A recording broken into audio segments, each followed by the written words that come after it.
La cantante Angelina Green, hija de la paraguaya Julieta Spinzi, a sus 13 años acaba de alcanzar un gran logro en su carrera al pasar directamente a la semifinal en el concurso America's Got Talent 2017.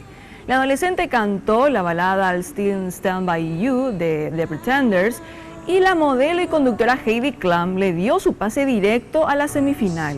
Angelina Green tiene su propia página en Facebook en la que comparte sus videos y donde comenta que la música no es su único interés, sino que también siente pasión por la actuación, el baile, la animación y la acrobacia.